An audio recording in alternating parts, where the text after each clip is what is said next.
Well, it's 12 noon, and I'm sure there are going to be other people joining us as we progress.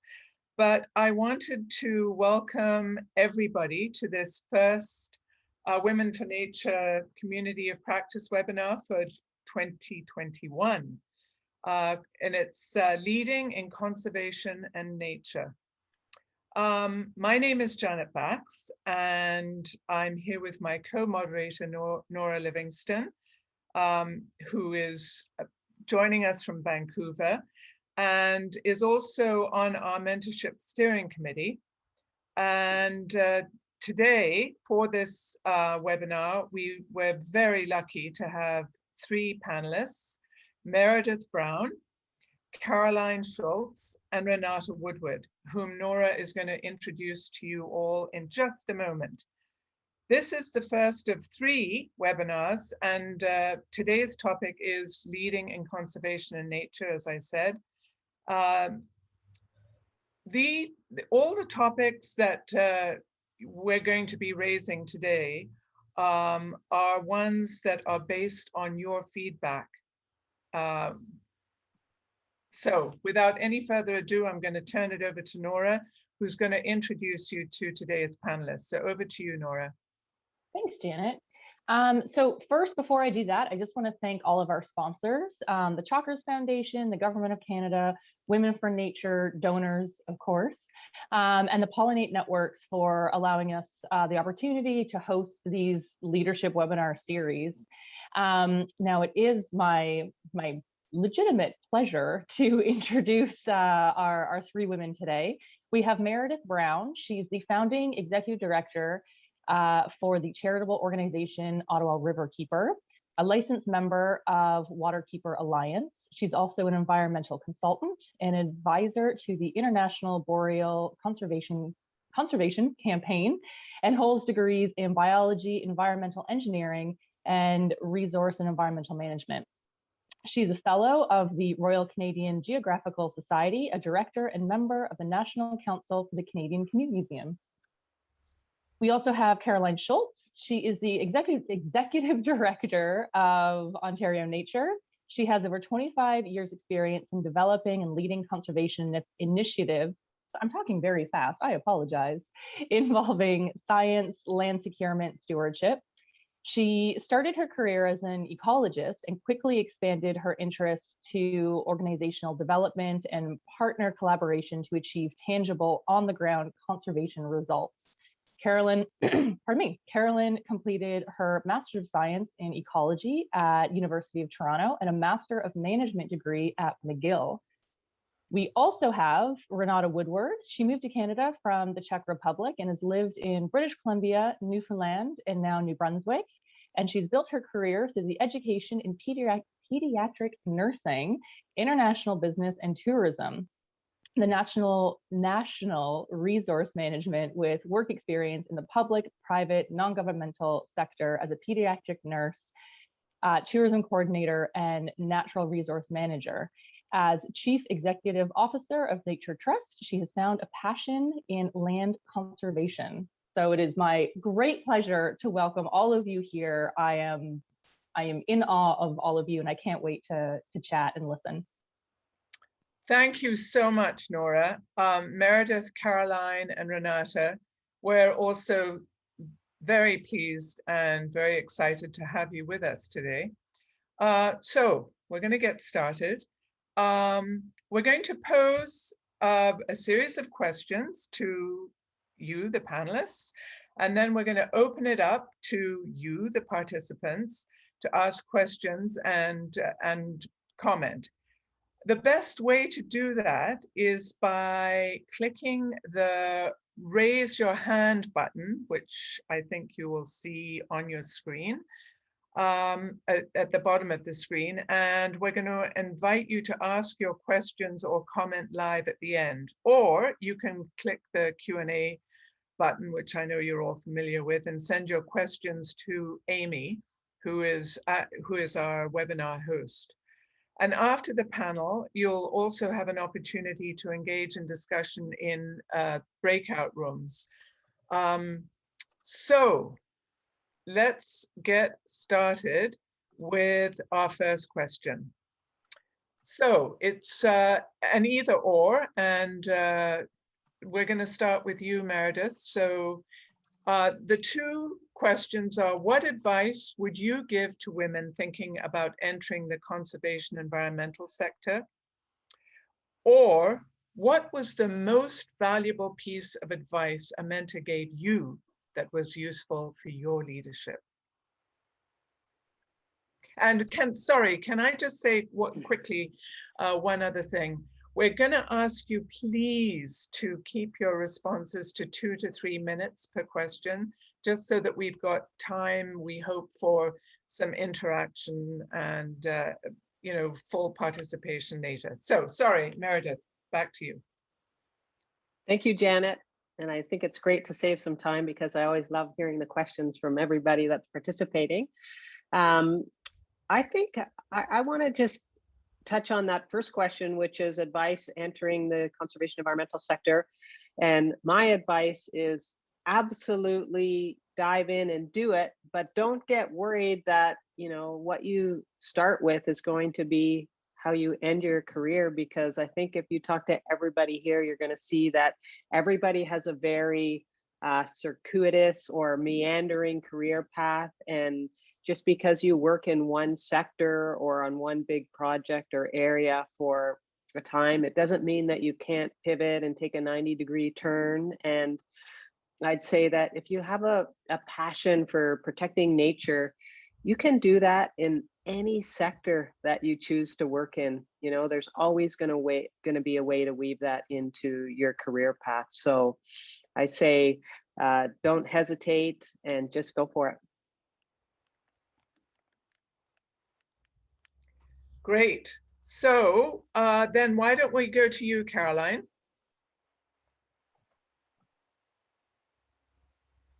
I think I'm unmuted now. Thank you.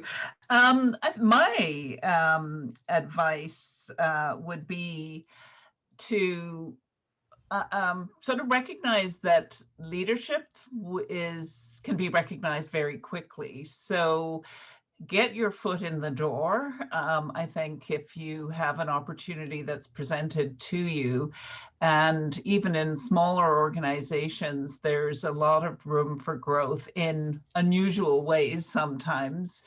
So don't be shy about showing your leadership qualities. And the other thing too is, though you may be involved in a fairly specialized capacity, what is really appreciated is in the nonprofit sector, in the environmental field, and probably other areas of the nonprofit sector, is to have a sort of breadth and a willingness to dive into a number of different things, not at the expense of your core responsibilities, but being a Jill of all trades, I think, can really help demonstrate leadership and commitment, and also breadth and capacity to do more.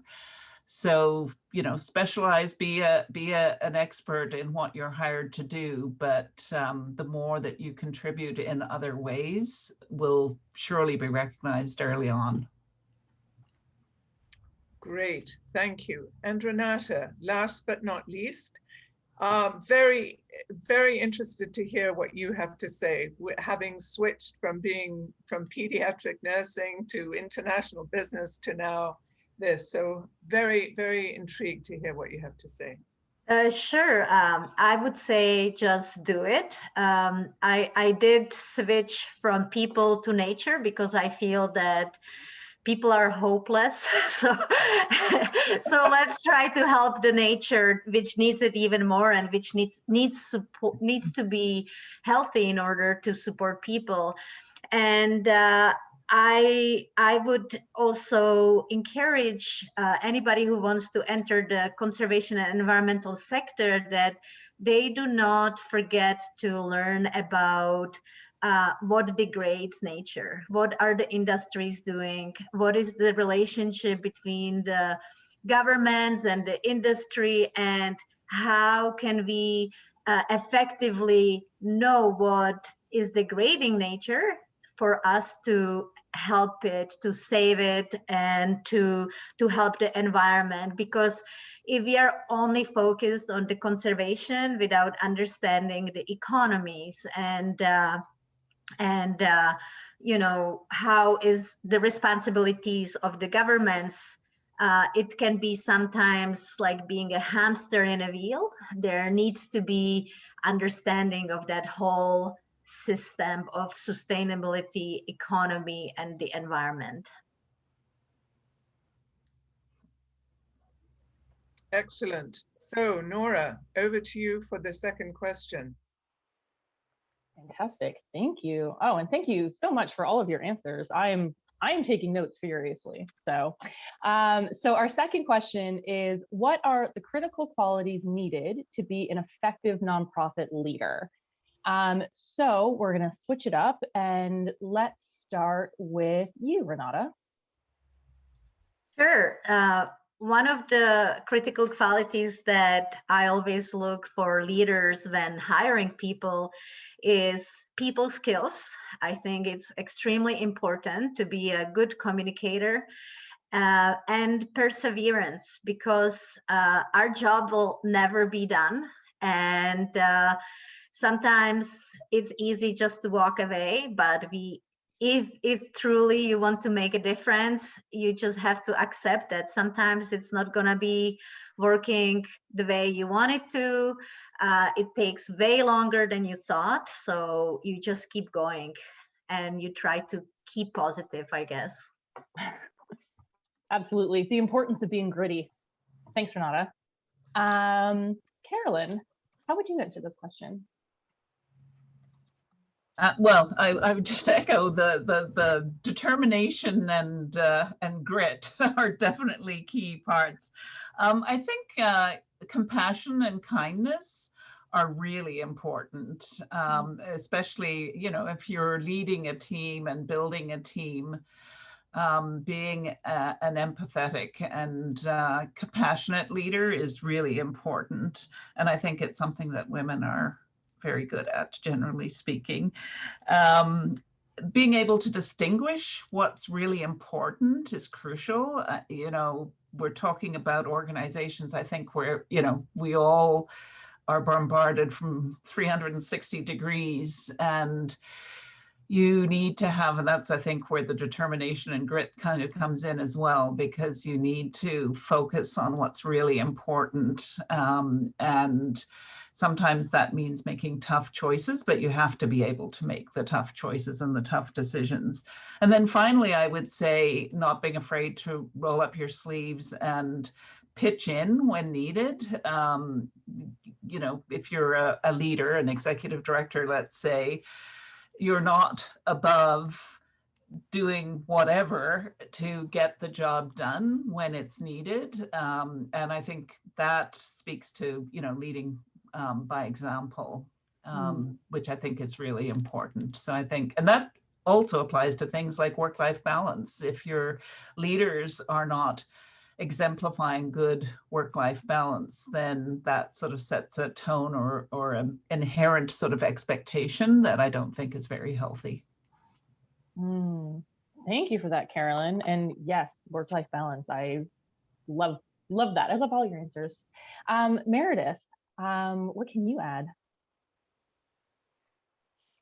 Well, I have three qualities that I think are really important. And one is around collaboration. So if you're working in the conservation sector, we're dealing with these really complex problems, and there's not one agency that's going to solve it, or one company or industry that's going to solve it. These are really complicated problems. And, you know, Renata already touched on this, the piece about like understanding how decisions get made and whose chairs are at those decision-making tables. But in order to, you know, I studied resource management, and we, you know, really the big lesson that I learned from doing that was that resource management is really about people management, and solving those problems is going to take collaboration with different people who work across different industries and sectors and government. So I think that quality of being collaborative is really extremely important. The second one is persistence. Again, like these problems are complicated and you're not gonna, it always killed me how you'd have to apply for a grant. Like, what are you gonna do in 1 year? Well, these are problems that you have to keep on top of, and you can't say, well, I'm gonna work on that sewage problem this year and next year I'm gonna work on a different problem. You know, after 5 years, 7 years, 8 years, you really start to move these things along. So being persistent and committing to the long term, I think, are important qualities. And then the last one is just being courageous and bold. I mean, I think you have to do that if you want to be impactful. So those are my 3 qualities: persistence, courage, and collaboration. Thank you, Meredith. That was, I got goosebumps when you said be bold. We all need that, especially right now. Janet, I think it is your turn. It is. I just want to say that it's really interesting. Perseverance and persistence, both brought up by you, and that whole idea, very, very important. Amy, are there any questions? I just take a pause here before I go on. No glaring questions, just lots of really great comments and feedback. Comments. Okay, great. Well, then let's start with you, Caroline, to answer question number 3, which is this one that I know that anybody who's done interviews for senior positions gets asked this question. What were some of the challenges that you encountered as a woman leader, and how did you overcome them? Yes, interesting. And what I'm going to say may not be something that I would say in an interview for a job. So the first off, and this is the less contentious thing, for nonprofit organizations, I think fundraising, I mean, this isn't unique to being a woman leader, but fundraising is one of the biggest challenges for some of the reasons that Meredith pointed out, is the sort of expectations of the parameters that many funders work with that don't actually fit very well with addressing real life issues that are highly complex and long term. The other thing that I would say is that in our sector, people who work in our sector are predominantly women, and I'm thinking again in the nonprofit side, but the leadership has been male dominated for a long time, and it is changing, but that is a big challenge, I find, just in terms of approaches and work styles. And we used to joke way back, Jody, when I worked for what was then the Canadian Nature Federation, now Nature Canada, there were the jokes about sort of, these men leaders as silverbacks, the silverbacks. And I think that culture is changing a little bit, but it does persist, and it's very outmoded actually. And I think it will change even more, because those of us who are sort of the equivalent of silverbacks in terms of years are going to eventually be moving out and replaced by younger leaders. But there is a challenge with that sort of very dominant, overly assertive style that has been employed by some male leaders.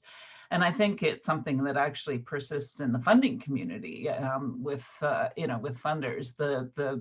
Many of our large foundations, for example, are headed up by men. There aren't a lot of women CEOs or presidents of foundations. So there is a difference, I think, in style that I personally have found pretty challenging. And also the expectations of women just within a workplace are that you're going to be more sensitive and, and kinder, etc. So, I often think that I get treated differently as an executive director than a male executive director would be. And they can be much more sort of cut to the chase and I would say get away with things that aren't necessarily good things, but there is a dual standard there in my view.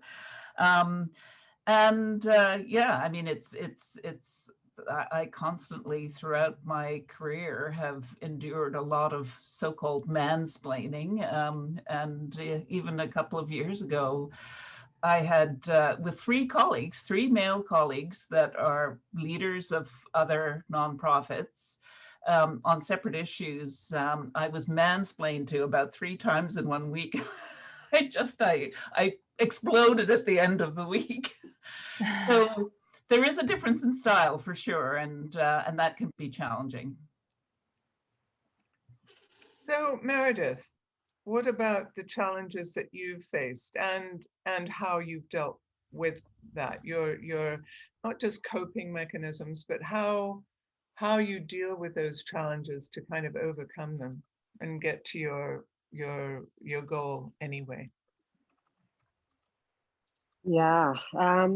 Well, what Carolyn was talking about resonates with me, is that kind of challenge that is true out there, where we see more men leading than women. And even running an organization, it was interesting in the hiring. As soon as you hire kind of an executive position, there's more male candidates than female candidates. But if it's a junior position, it's almost always female candidates. I don't know why, but that drove me nuts.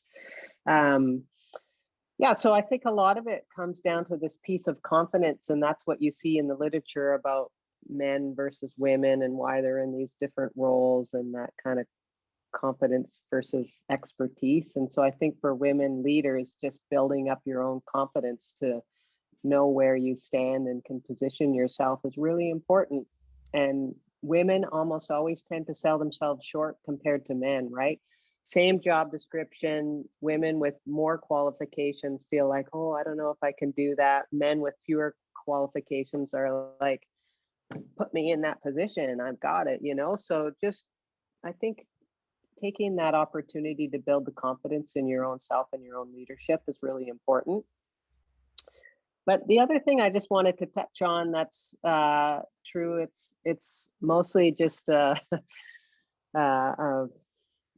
biological challenge. But as a woman leader, I started this organization, was running this organization and had young kids at the same time and having babies. And that's certainly a challenge, because although I have a very supportive husband, there's still, a lot of female roles that and then the typical mother's guilt that you can't get rid of. So I think for me, that was a pretty big challenge. And I remember getting this piece of advice from this woman that really resonated with me, because I was trying to do everything. I was raising my kids and I was saying yes to everything in this leadership position, very public facing role. And then I met this woman who was also in a very high CEO position, public facing role. And she said, I just set up boundaries. I said to my team, I'm going to do no more than 2 events a week, or I can't remember what it was. But the most important thing was that it really resonated with me. I was like, wow, here's this woman who's like so successful and super talented, and she's putting these boundaries on, how often she does things in the evening. And so I was like, well, I could do that too. So I think developing boundaries is really, really helpful. Very interesting. Thank you. And Renata, what about the challenges you've encountered as a woman leader? Yeah, so I think I will more so summarize what has been already said. I had many challenges as a woman, as a newcomer, as a single mom as a leader functioning, we call them in New Brunswick old boys clubs. You know, all of this has been said. And similarly to Meredith, sometimes I didn't know what's my personal life and what's my work life. It all blends together when you are raising kids and trying to do everything and trying to compete with men, you know, because it really eventually feels like a competition sometimes. But for me, and then furthermore, what I found, the challenges are even deeper and systematic, right? When we are talking about racism, when we are talking, and it's not that I experience racism myself, but it's all around us, and colonialism with First Nations. And I find, you know, women have more empathy and we feel it probably a little bit more than men, and I find it really challenging. But the way I have overcame these challenges, or even maybe how I stayed sane, was several things that I learned throughout my career. Number one was, and I think if my staff's on this call, they'll probably heard it, but you don't have to be friends with everybody, but you have to be friendly. So that is one that I go by. Everything's going to work out. Doesn't matter what, it's going to work out.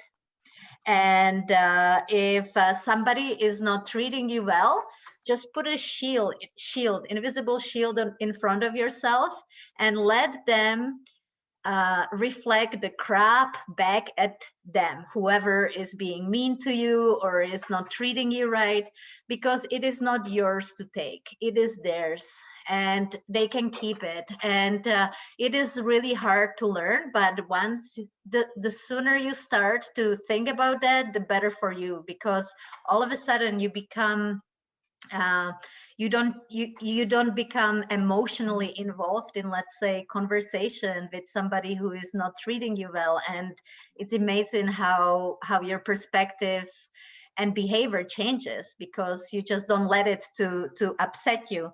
And also I also practice few times a year say no to everything. You know, when things get really busy, I have a week of saying no to absolutely everything. And it seems impossible, but once you do it, it feels really good. Wow. Thank you so much for the candidacy. You're being very candid, all of you, and I really, really appreciate that. It also reminds me, I headed a study on what the factors are that influence the career trajectory of women academic researchers. And it's so incredible how we did that study, I want to say 4 or 5 years ago. And it sounds like things really haven't changed, that the kinds of factors that were uncovered through scientific research and so on are exactly the same ones that you three have talked about. So it's going to take time to change, and it's going to take something else to change. And I don't know quite what that is, but anyway, back to you, Nora, for the next question. Yeah, I just wanted to say that I've been nodding emphatically this whole time. And, you know, just reading the chat, everyone is nodding as well and saying that they love the advice and they are just so comforted by what everyone's saying. So yeah, to parrot exactly what Janet said, thank you for your candor. And Renata, I'm happy that you didn't say no to us. I'm happy this was a yes time. So for question number 4, it's a double question again. You can answer either one you want. What advice do you have as a woman leader to manage what we've already talked about, work-life balance? Or what tips do you have for young women to create connections and network? And, you know, young women or any of us, young at heart. So let's start with Meredith. You're giving me eye contact.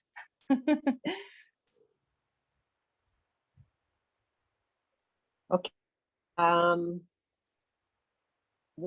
I think the first one for the work-life balance, I'd say, I don't know, like I personally found it difficult to leave work and, you know, was so interested in solving these problems and could have worked on work all the time if I didn't have other things to pull me away from work. So for one, like obviously my kids pulled me away because that's, you know, my most important job, being a mother.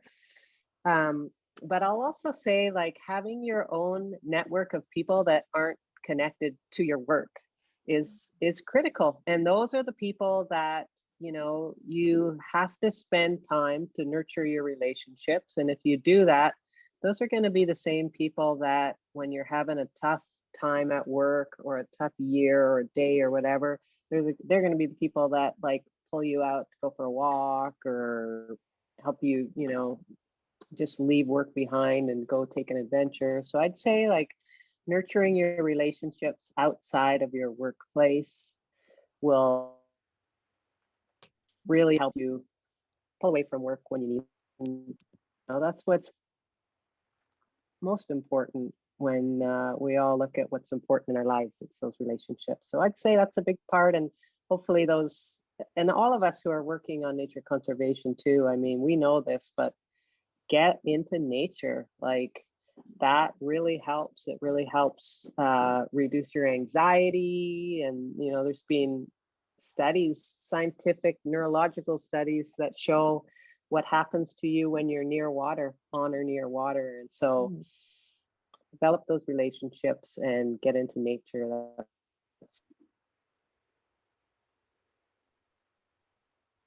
Fabulous. Thank you, Meredith. And Carolyn. Yeah, I mean, people have said it before, but, you know, setting those boundaries is really important. And I think one of the good things that I'm seeing is that there is a generational shift. You know, when I started my career, there's sort of it's almost like a badge of honor that you just work every hour that you're given in a day. And you just, there's no end point. And I think, you know, seeing the younger staff in our organization, they're much more focused on maintaining that work-life balance, and they work incredibly hard and effectively, but within reasonable hours. So I think that that's actually, I hope that that's, you know, seen more sort of systemically. It's not just a little strange Ontario nature bubble. And it's, you know, I have to kind of pull myself back and say, yeah, this isn't, you know, 1995. This is, you know, 2021. So things are changing, and it's actually a good thing because you can kind of fall into your own sort of way of thinking, which isn't necessarily the right way. And I think in this case, it isn't the right way. So that's really important. And I think if you're in a leadership position, you're more desk bound and not actually, and this speaking a little bit to what Meredith was saying about connecting with nature, but even in the context of work, I think there's balance within work. So it affects the work-life balance, but actually being able to get out and sort of experience the sort of grassroots of the work that your organization does, I think is crucially important. So for us, we're partially, you know, a small part of us is a land trust, so we own nature reserves. And when I get out to any of our properties, which I do in my free time as well, because I want to go there, it just feels so good. I mean, it feels good personally, just in terms of getting out in nature, but it also brings the whole sort of mission of the organization into sharp focus. Whereas if you're sitting looking at spreadsheets all day, for example, you can get a little bit disconnected. So, so I think that's really important. Absolutely. I know I'm definitely inspired to immediately after this leave and go to the forest. Renata, what can you add?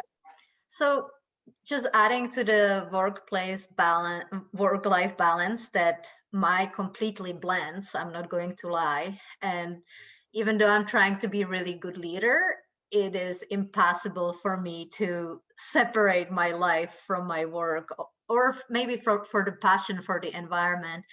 But for me, the biggest help, really, it's simple. It was healthy diet, lots of exercise, nature, and also enrolling in mindfulness programs or forest therapy programs, type of things. I think they're very valuable for anybody in any age. And again, they help you to learn techniques that help you to deal when you get to the point where you don't even know what work or life kind of difference is. And it helped definitely me.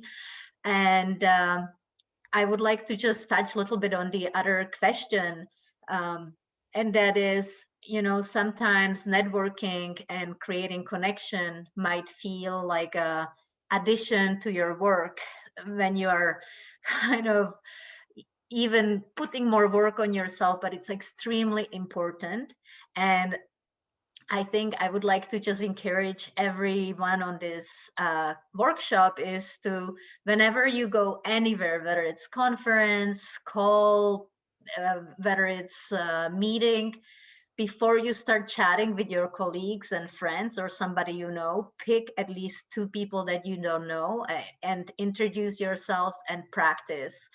I think it's very important to build those relationships one by one and be interested on what these people are doing, learn about them, and then start connecting the dots. How is your work or your future, maybe how it may be connected to their work they're doing or their future. So I just like to encourage everybody to do that, because I think I wouldn't make it as far as I did if I didn't actually make these connections. After 12 years in the conservation field, I know probably somebody in every single province who is doing this type of work, and it's really amazing. It's such a gift to have so many like-minded people that you can talk to and build your own network and your future career. Oh, I love that. Thank you so much. I think it is back to you now, Janet. Yes, so this is the final question that we're going to pose to all of you. And before we get into a general discussion and asking questions, what is the hardest lesson that you've had to learn while running your environmental nonprofit? And Renata, I'm going to start with you. Sure. The hardest lesson is that even though we are working so hard to protect the environment, to protect the nature, in the overall scheme of things, we are losing the game.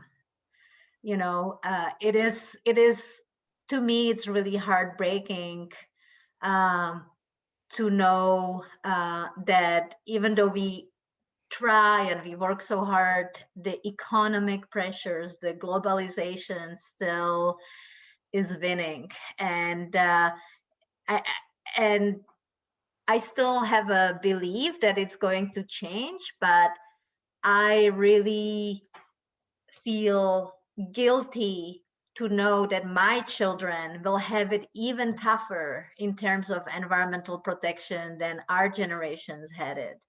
And that we are putting so much pressure on them to save our planet, or to even be able to live on our planet in, let's say, 100, 200, 500 years.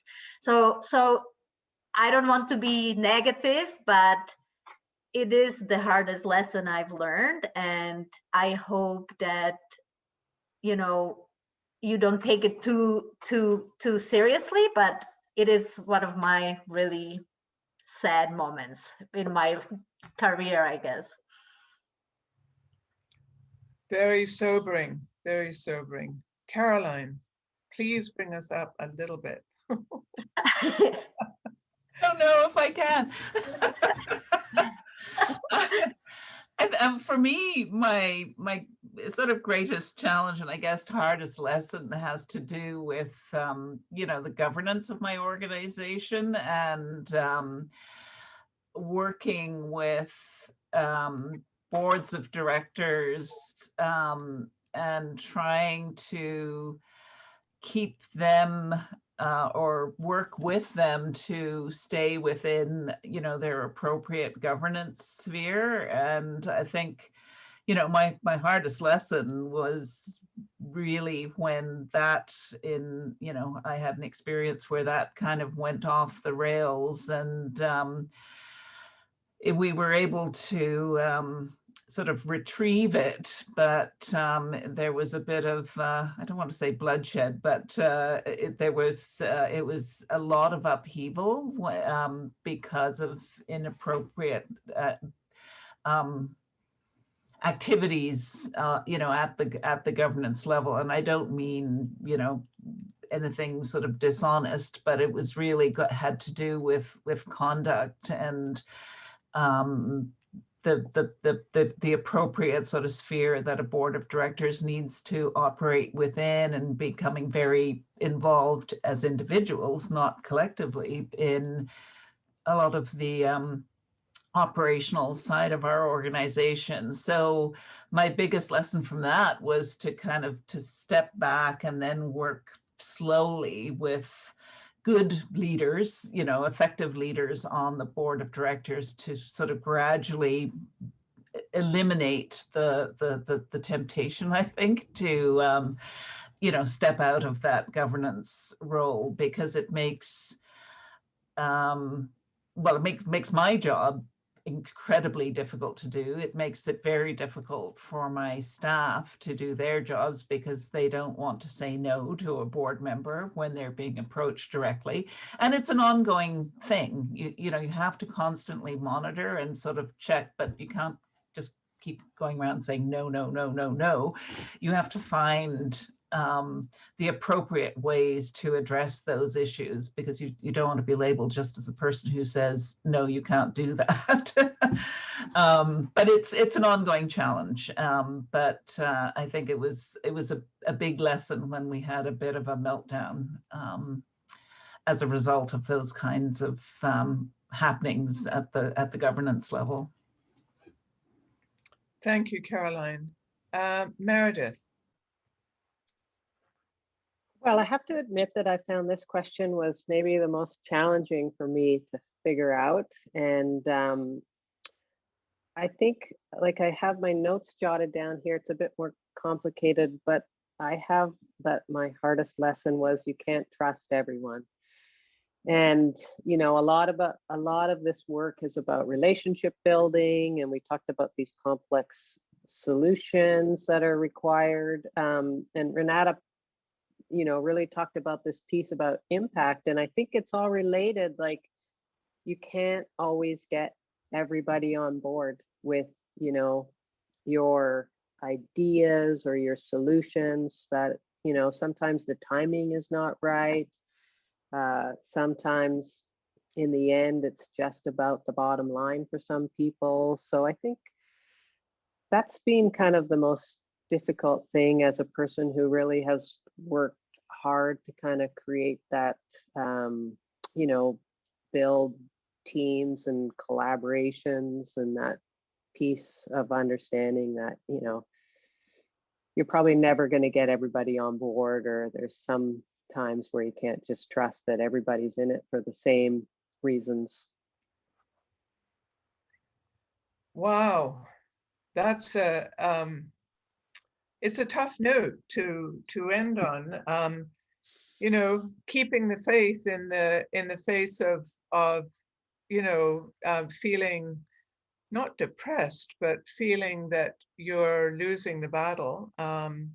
Gatekeeping and balancing the priorities in the relationships. Those are tough messages, I think, to take away.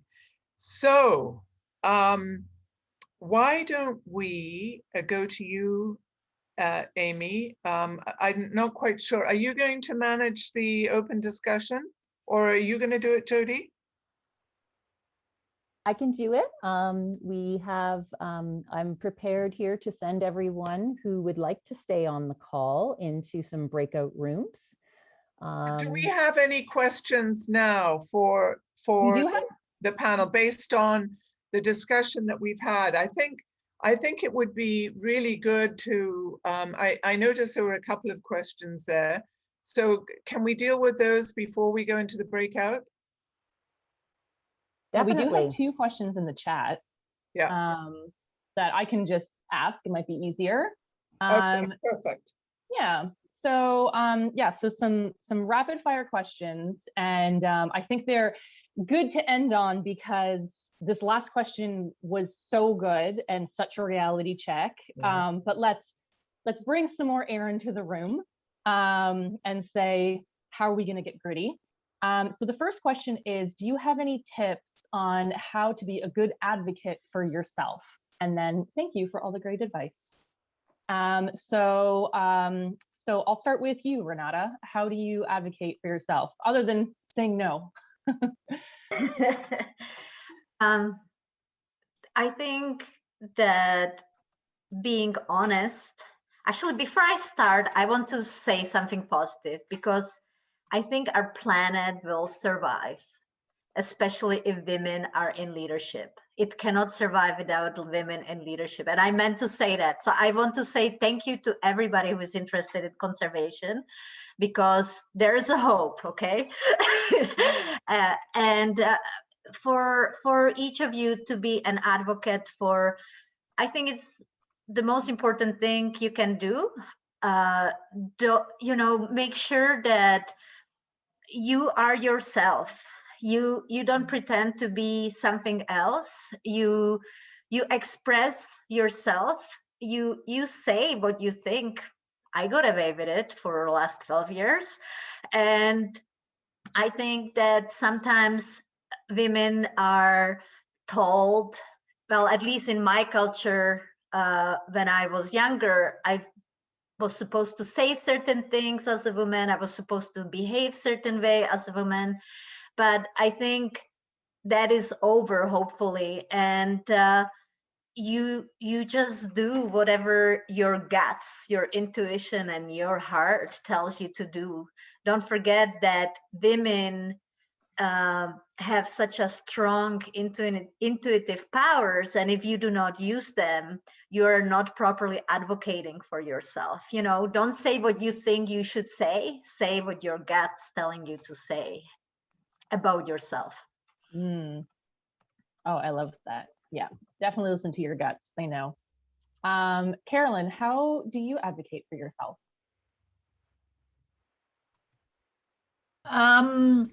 Yeah, this is it's kind of a tricky one in some ways. I think not being afraid to speak out, but thinking before I speak is really important. So not to sort of go with a knee-jerk reaction in the moment, if possible.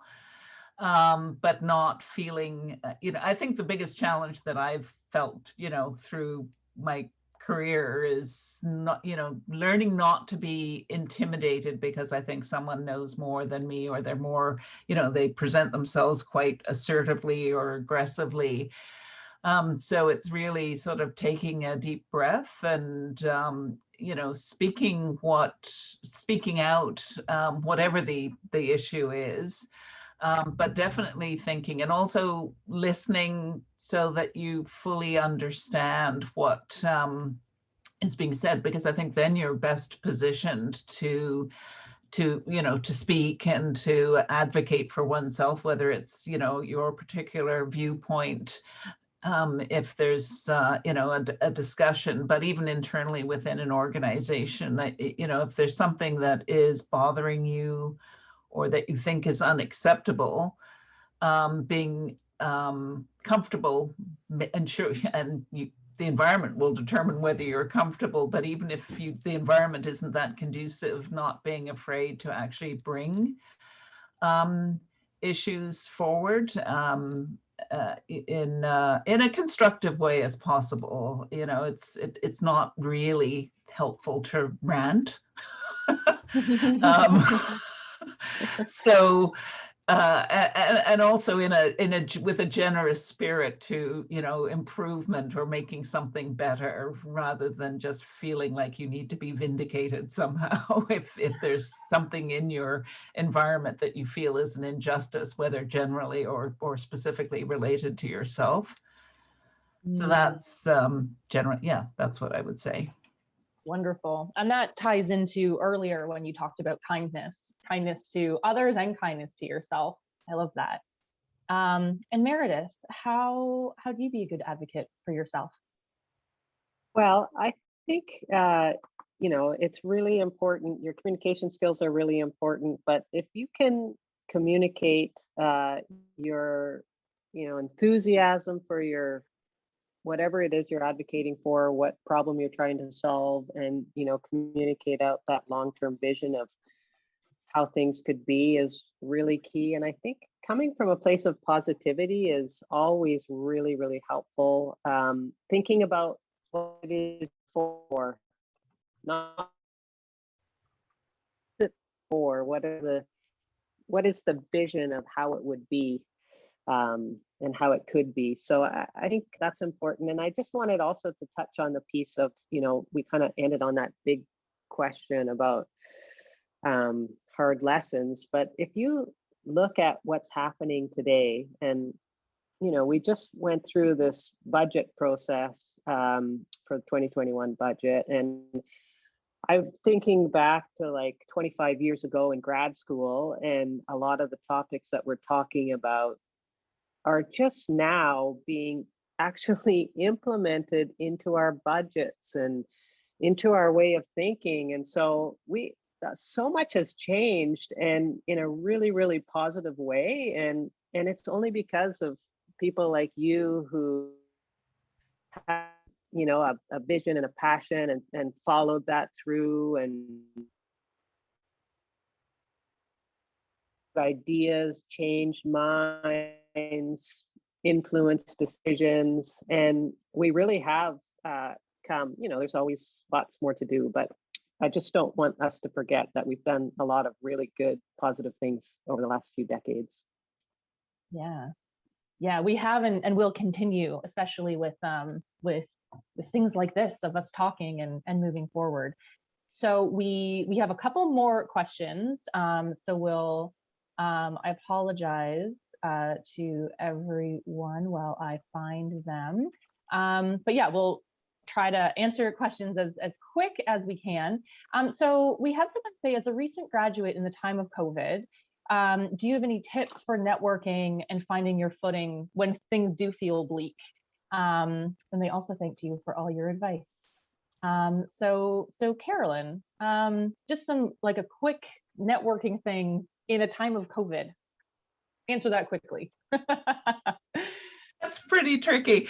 Well, it all depends on what you're allowed to do, you know, with various lockdowns and things. But one thing that I've done is met up with, you know, other women leaders that are, you know, friends, colleagues, and gone for socially distant walks, and we solve the world's problems while we're walking. So it's not quite the same as, you know, disconnecting and going out with friends that have nothing to do with your work life. But I think that's and I've done that before COVID, but I think it's a big plus to be able to, you know, see someone physically in person and be out in nature and actually, you know, discuss things that you need to discuss, but also, you know, brainstorming, coming up with ideas, sharing challenges, all of that kind of thing, I think is really important. And you feel like you have that support network. And when that fails, I guess there's Zoom, which we're all heartily tired of. So I do think actually being able to connect in person, you know, safely according to the rules is really, really good. Mm-hmm. Absolutely. Now that the weather is more accommodating for that in Canada, we're able to walk a little more. Renata, how about you? I'll go really quick. Give yourself, let's say, goal to meet one new person from different organization every month. And after attending, for example, webinar or working with somebody you don't know about and want to learn more, just give them a call. Just ask them, just ask for a quick meeting to learn about as many organizations, about as many causes, and make connection with these people. I think it's extremely important it will enrich your job and your work eventually, if it doesn't happen right away, by knowing what other people are doing, because you become mentors for each other. Absolutely. Yeah. And learning about how many different things are out there and how many people are doing great things. Wonderful. And also, like, draw on your volunteers. We are saturated by volunteers, and these people are wealth of knowledge. Don't be afraid to ask them. Many of them are retired. Ask them for advice, ask them for mentorship. Just learn from them, soak up their knowledge. That's what I've done many, many years. Thank you. And Meredith, what's your advice on networking? Well, I'll just quickly add that one thing that's different about COVID that I've certainly been taking advantage of is that now you have the ability to get into so many more meetings that you never could or would before, because you used to have to either like travel to go to those meetings or pay to go to those meetings. And now there's some seriously interesting conversations going on out there digitally that you can actually be a part of, whether you're just listening in or participating. But I encourage you to think about what's really interesting you, find out who's shaking things up in that little sector, and just start getting in on some of those conversations that you might not have in the past. That's to me one of the silver linings of COVID. No, absolutely. So we have one question before we get into our breakout rooms, and it is possibly the biggest question, and we have the least amount of time. So here it is. Under your leadership, what type of work have your organizations put in place to engage racialized or marginalized communities in conservation or nature? So this could be a whole webinar, but maybe one or two sentences about what you're doing now and what you would like to do in the future. Meredith, you're still unmuted, so I'm going to pick on you to go first. Okay, huge topic. Yeah, so as Ottawa Riverkeeper, working to protect water, one of the things that I worked on was creating relationships with the Algonquin Anishinaabe nations in the watershed, and really working on that concept of governance and who gets to have a chair at the decision-making table when they're happening, and following up on that as I continue my work in other ways. I'm working on the concept of rights for rivers, and that's really and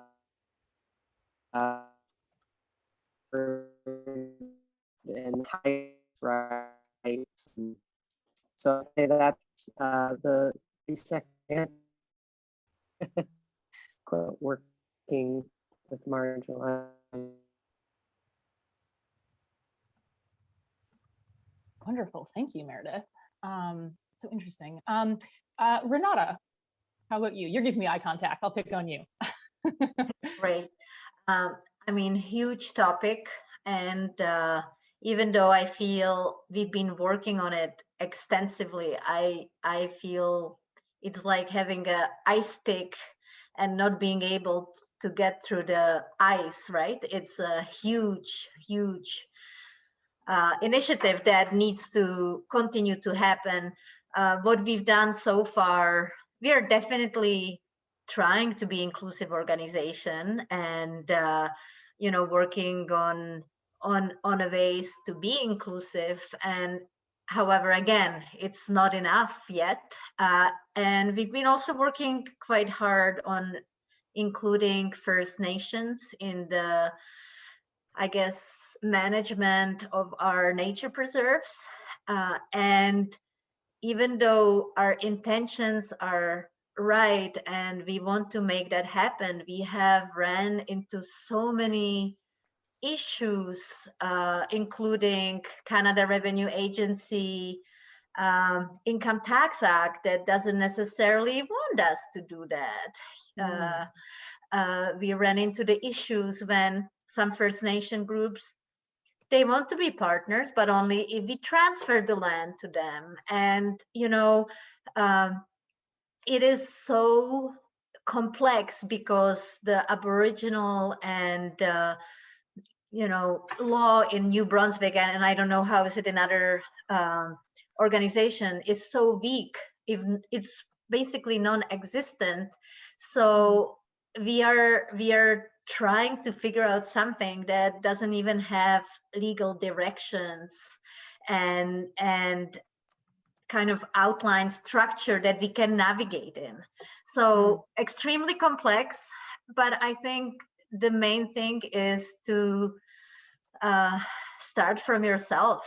Tons of education for yourself, for your staff, for your volunteers, for your members, and listen to what racialized communities have to say, and try to respond to it positively. But again, huge topic. I'm even scared to talk about it because there's so much. And even, just for Nature Trust, for example, we have stood in solidarity with the Black Lives Matter movement. But, it's one thing to do that, but you also have to implement it throughout your organization. You cannot just say you are in solidarity without doing and committing, making changes that undermine the systemic racism. Excellent. Excellent point. Thank you so much, Renata. Yeah, we say things and then we have to do things. Caroline, you're going to wrap it up with something brilliant, I'm sure. So go ahead. I don't know about brilliant at all, because it's huge and it's so pressing and important. Organizationally, we have had programs over the years to sort of reach out to underprivileged communities, newcomer communities, and for a number of years we've been working with some excellent good friends and colleagues who are Indigenous good friends and colleagues, and that has really sort of transformed a lot of the way that we do our work, which is crucial. And it's also led to, us producing very specific policies around our relationship with Indigenous peoples as an organization. We have one particular initiative right now called the Youth Circle for Mother Earth. So it's an Indigenous and non-Indigenous youth leadership program with the opportunity to develop leadership skills and to really learn about different ways of knowing and understanding. And that is really a spin-off from our youth council, which is actually, and our youth council is not reflective of our membership. Our membership is, a very typical naturalist sort of core base of people who are white and older for the most part. And but the youth council is more reflective of, what the Canadian population looks like, particularly more urban. And we've also internally in the organization, we have started a diversity and inclusion committee. And I think Miranda who I got a note from someone called Miranda. So I think it's Miranda Bach. She was working with our organization for a few months, and she was really involved with the diversity and inclusion committee. So that the idea with that is to sort of, highlight what we as an organization need to do to transform ourselves to be truly welcoming of diversity and an inclusive organization. And our board, we've managed to kind of get our board to a point where they have a sort of parallel committee, because they realize that they too need to undergo some major transformation to be more inclusive. And ultimately, with our membership, with our supporters, we need to change that. It is kind of shocking when you actually look at the demographics in the conservation community writ large. You go to conferences, I go to conferences, and you see hardly any people of color, few indigenous people. It's dominated by European settler, people of European settler backgrounds.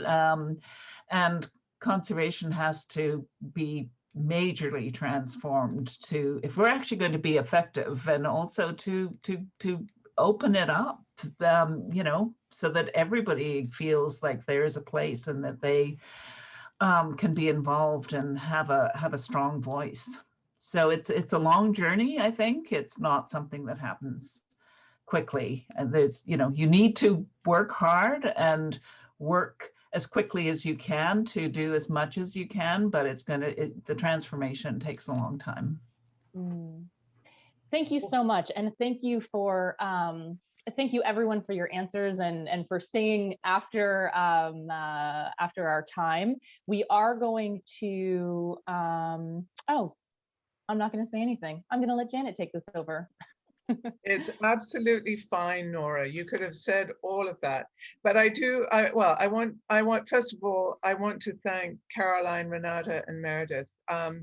Really very sobering, very realistic, but challenging issues that you've raised. And I want to thank those of you who participated today for participating in the discussion through posing the questions and putting the comments.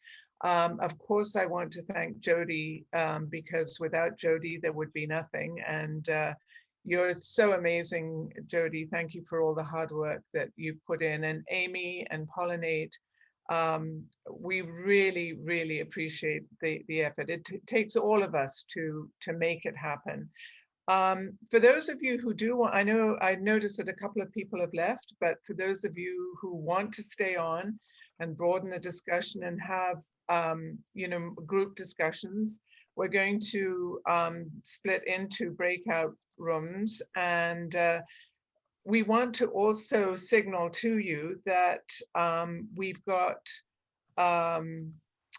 some important resources on the resource section of the mentorship platform.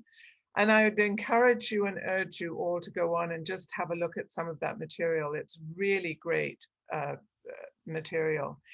The next leadership webinar is going to be held next month at the end of June on the topic that we touched on today, building partnerships and collaboration. And I hope that all of you will attend. And we're also going to have a first ever virtual mentee session. These sessions are going to be open to current and former mentees to share their experiences, to interact and to help grow their networks. And it's going to be taking place monthly starting on June the 3rd at 2 p.m. That's Eastern time. So we hope to see you then. So I'm going to ask Amy to put us all into the sessions, and then I guess we come back. Are we going to all come back together, Jody? I think we're running long, and we're just going to go to the breakouts. Okay, and great. Then people can leave at the end of the breakouts. Yeah, so thank you very much, so. particularly to the panelists. Awesome, awesome. Yeah, thank you so much. And to you, Nora. So do Thank we you. leave now, Jody? You can Nope. stay on in the breakout rooms if you'd like, or you can go. I wasn't quite sure. Yes. Okay. Yeah. Thank you. Okay. I'm going to send everyone off to their rooms now for the next 4 minutes or so. So enjoy the conversation. So thank you, everyone. I loved my time today. Selfishly, I just told Jody that moderating is incredible because I feel like everyone was talking directly to me and I was learning things that I needed to know. So thank you everyone for participating. I hope you learned as much as I learned and you're able to engage. I know we didn't have a long time at the end for networking, but maybe networking can happen later with LinkedIn and email and calling people. So thank you so much. And thank you to all of our panelists. I hope everyone has a great rest of the morning, afternoon, whatever time it is for you. And we will see you next month. Thank Bye, you. everybody. Bye. Bye. Thank you very much, everybody. Take care. Such an important meeting. Thank you. Absolutely. Thank you, Jody, as always. Amy, thank you so Oh, much. thanks, Amy. Thank you. Nora, thank you so much.